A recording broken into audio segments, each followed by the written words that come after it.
in accountability, give me an illustration of accountability right here, Dick. Well, I think of an illustration once when my son Jonathan, who's now a teenager, was about 6 years old. And as you well know, I'm a rather expressive person, and so I'm expressive with my emotions. And sometimes when I get a little bit ruffled, that expression comes out. And if you're living in a family like that, sometimes it can be a little disrupting. So when Jonathan was about 6 years old, I could tell it was upsetting him, so I said, Jonathan, whenever Daddy begins to do that, would you just remind me of that? And I remember the first time I started kind of getting expressive with my emotions in a negative way. Jonathan just looked up to me and says, Daddy, remember what we said? And you know something? Within 2 seconds, I had control of my emotions. See, I think one of the things about emotions, we have to learn to be in touch with them and get them out there. But then we can bring them under the covering of the Lordship of Christ and take control of them. But God uses people to do that. And He'll even use our children. In fact, asking my son to do that was a little less threatening than to ask my wife to do it. Yeah. And you know, we see the biblical model of this also in the book of Ephesians, chapter 5, where it talks about men and women and husbands and wives submitting one to another. That we're to submit one to another. And that means holding each other accountable. Dick, we have the building block of acceptance. Now, on top of acceptance, we build appreciation. Mm-hmm. That has to do with their doing, acceptance with their being. No, that's the love foundation. Right. Acceptance and appreciation. That's the love foundation. And it's interesting, in Ephesians chapter 1, it says, in His love He foreordained us. In His love He accepted us. And it's all conditioned by the love. And then we have acceptance, appreciation, and then the building block of accountability. Submitting one to another. As parents to our children to parents. And we see this motto again in Ephesians.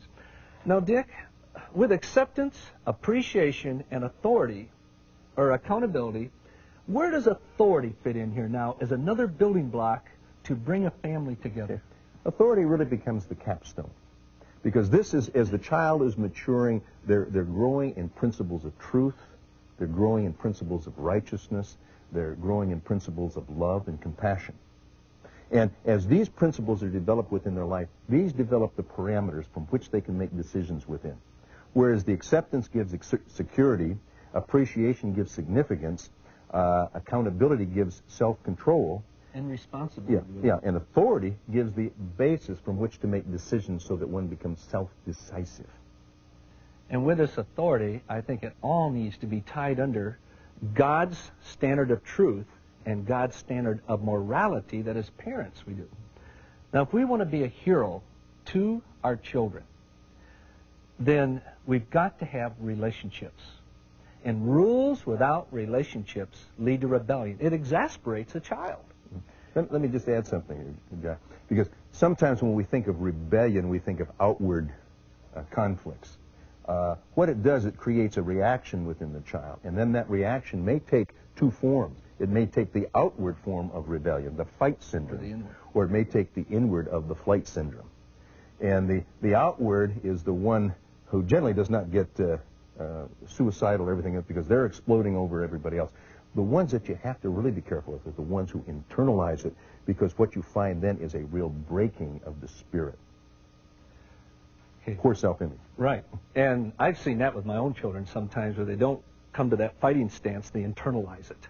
And I think as parents we can see when that happens too, if we have very much communication with our children. And that's where we have to be as parents, even though there's a sense that being in the image of God, we're authority figures. Hopefully we're compassionate for authority figures. But if we come across as the autocratic parents, boy, that's where we will really provoke either the fight or the flight syndrome. And I think it's interesting that in Ephesians, when God admonishes the children to obey the parents, the next thing it says, fathers, do not provoke your children. And the greatest way to provoke a child is to work on the rules without the relationships. In other words, be the autocratic parent. And this will either, it may break the will, but it probably will also break the spirit. But quite often it'll break the spirit and reinforce the will, and then you've got the rebel. Yeah. And that's where we have the reaction. And this is where what we're trying to emphasize today is that relationship. Rules without relationships lead to rebellion. Rules without relationships can lead to a fragmented family. And we're all going to have agendas within the family. Our kids are and everything. But if we have a relationship, it's easier to bring those agendas together and a give and take in a part of each one. So, Dick, we've seen 4 different building blocks today. We have acceptance, unconditional acceptance from God, and conditionless or less conditions in our acceptance with our children. Build self-worth. Right, to build self-worth. And then, on top of that, we build appreciation, and that has to do with their doing. And then on top of appreciation, we build the building block of accountability, of submitting one to another. And then on top of accountability is the building block of authority. And in Ephesians, you see it under the truth of God in chapter 6.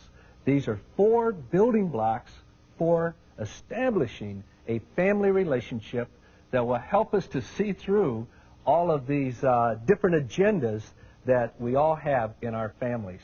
And I trust that each one of you can see how we can apply this in our families.